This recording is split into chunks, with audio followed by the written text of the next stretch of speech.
Good morning, Countryside. I'm Megan Jones, and this is UPC. Sunday was the 9th annual Day After Gasparilla Cleanup. Crews and volunteers will storm Bayshore Boulevard, not to plunder and pillage, but to clean up from the mess from yesterday's fun. Organizers are doing something new this year. The beads left behind will be separated and put into their own boxes. Some will be recycled, some will be packaged up for next year, and some will be donated to local organizations.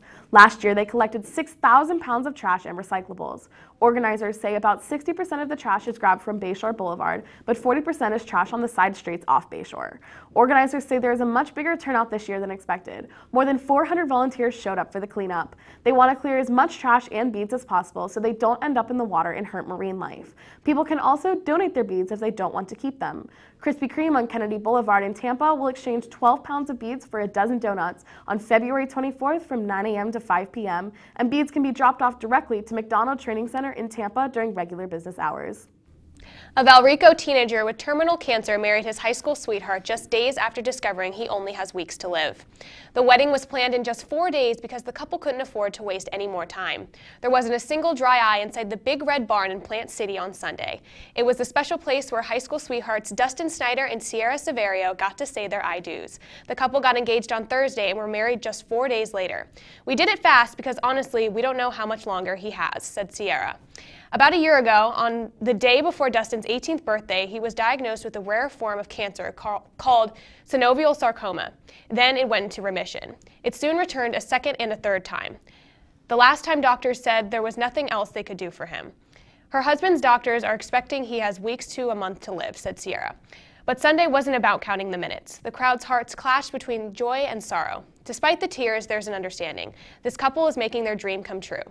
The dress, the suit, the venue, and the cake, everything was donated by the community in just 4 days. The family got more than $7,000 in donations to help them tie the knot. The moment was perfect as the newlyweds shared their first dance as husband and wife. The couple plans to celebrate their honeymoon at Disney World and also have a trip planned to Colorado next month.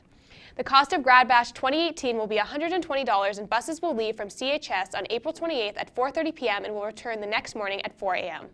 The last day to buy tickets online is March 27th and the last day to buy tickets from Mr. Straub is March 21st. For more information, see Straub in D-Wing. Any students interested in going to the Florida State Fair on February 19th, stop by the front office starting Monday, January 19th until February 16th for free tickets during lunch or after school. In entertainment, Chase has a story on the Grammys. Chase? Thanks, Megan. It was a night of surprises, politics, and performances at the 60th Annual Grammy Awards last night. Bruno Mars cleaned up the major categories, Kendrick Lamar swept the rap field, Jay-Z and SZA were both shut out, and Kesha's performance rose above the rest for its power and resilience.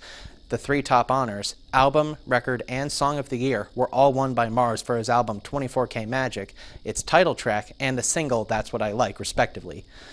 While Alessia Cara took home Best New Artist in one of the category's most hotly contested fields in years, with SZA, Khalid, Julia Michaels, and Lil Uzi Vert all worthy nominees. The show kicked off with a bang, led by Kendrick Lamar for the second year in a row, as the Compton MC stood among a stage full of soldiers flanked by U2's Bono and The Edge for their collaboration XXX, which cut into an explosive rendition of DNA.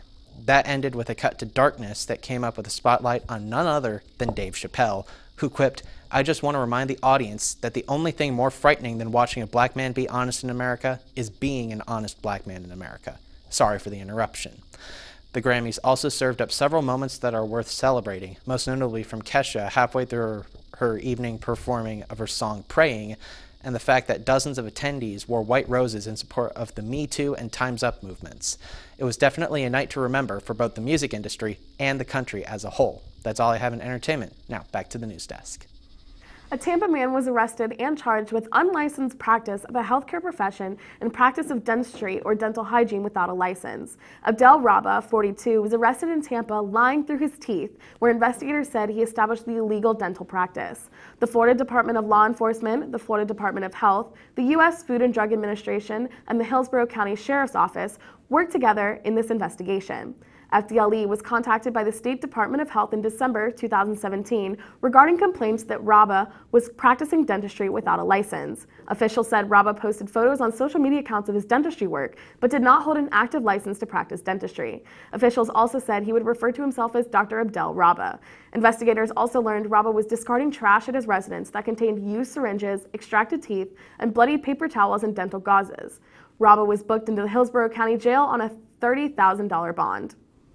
Panera Bread is recalling cream cheese products from its U.S. bakery after cafes are having fears of listeria contamination.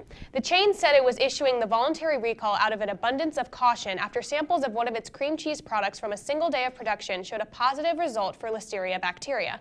Listeria contamination can cause fever and diarrhea and is particularly dangerous for pregnant women and their unborn children. In a statement, Panera Bread said it was recalling all 2-ounce and 8-ounce cream cheese products with an expiration date on or before the 2nd of April 2018. The company said tests on cream cheese samples manufactured both before and after the production run in question have all come back negative.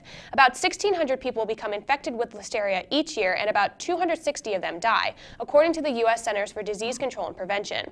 While the bacteria may cause symptoms just like other foodborne bugs, certain people are at a greater risk, including the elderly, people with weak immune systems, pregnant women, and their newborns. The company encourages customers to always be cautious and alert them of any food concerns in the future. That's all we have for you today on UPC. Thank you for watching. Have a great day, Countryside.